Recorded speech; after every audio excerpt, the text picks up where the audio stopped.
Halo teman-teman, ketemu lagi. Saya Tolibin dan di video kali ini saya akan membahas tentang statistika probabilitas, khususnya di distribusi normal, taksiran interval, dan hipotesis.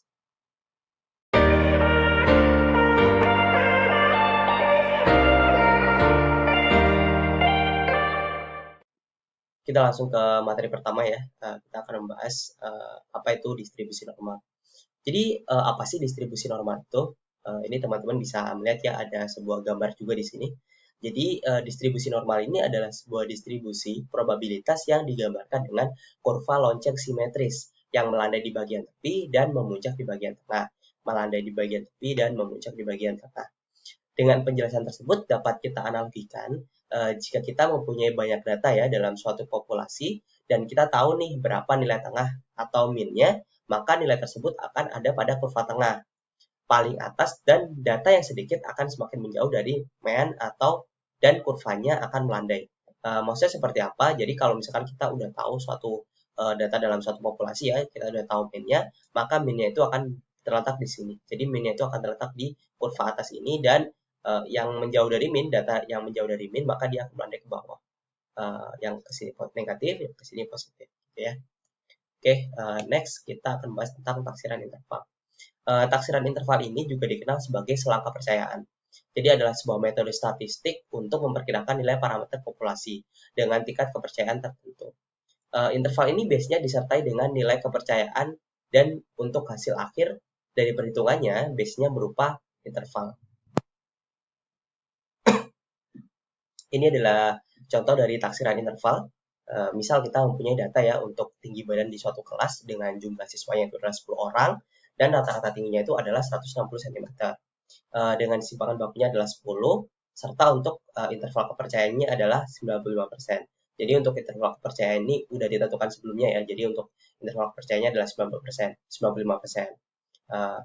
Oke, maka dengan rumus interval kepercayaan, jadi rumusnya itu adalah X kurang lebih dari tabel Z, kemudian nilai simpangan baku per akar N.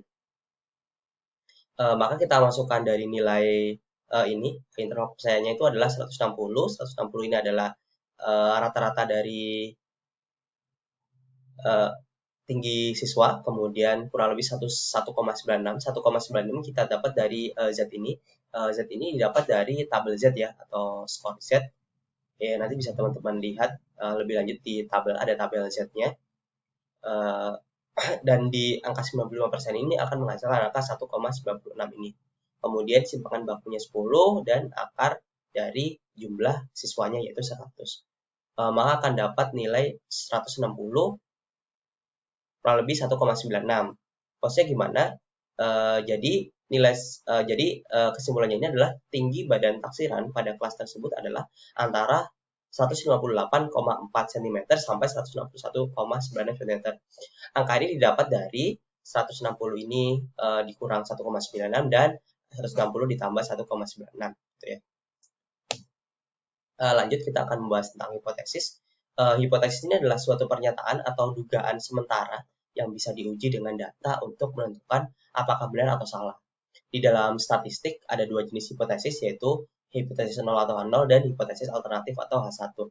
Hipotesis 0 atau H0 ini yaitu adalah pernyataan yang mengindikasikan tidak adanya efek atau perbedaan. Ini adalah hipotesis yang diuji secara langsung. Kemudian juga ada hipotesis alternatif atau H1, yaitu adalah pernyataan yang mengindikasikan adanya efek atau perbedaan. Ini diterima jika hipotesis 0 ditolak. Contohnya seperti apa? Ini misalkan kita punya contoh, kita itu ingin mengetahui apakah siswa yang belajar selama 1 jam itu, 1 jam setiap hari itu akan mendapatkan nilai lebih tinggi daripada siswa yang tidak belajar. Hipotesis 0 ini dia menyatakan bahwa tidak ada perbedaan nilai nih antara siswa yang belajar 1 jam setiap hari dan yang tidak. Kemudian hipotesis alternatifnya itu menyatakan bahwa ada beberapa nilai antara siswa yang belajar, ada perbedaan nilai antara siswa yang belajar 1 jam setiap hari dan yang tidak.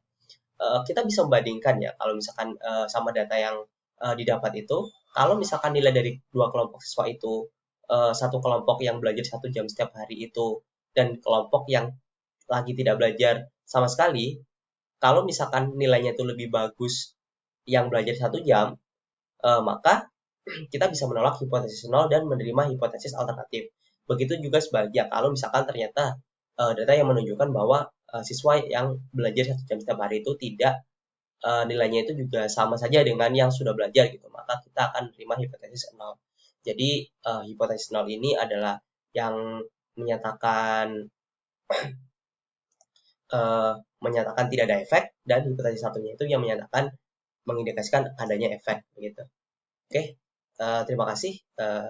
Mungkin itu yang dapat saya sampaikan. Terima kasih teman-teman yang sudah menyimak videonya sampai akhir. Jangan lupa like, komen, dan subscribe serta nyalakan lonceng notifikasinya untuk channel ini.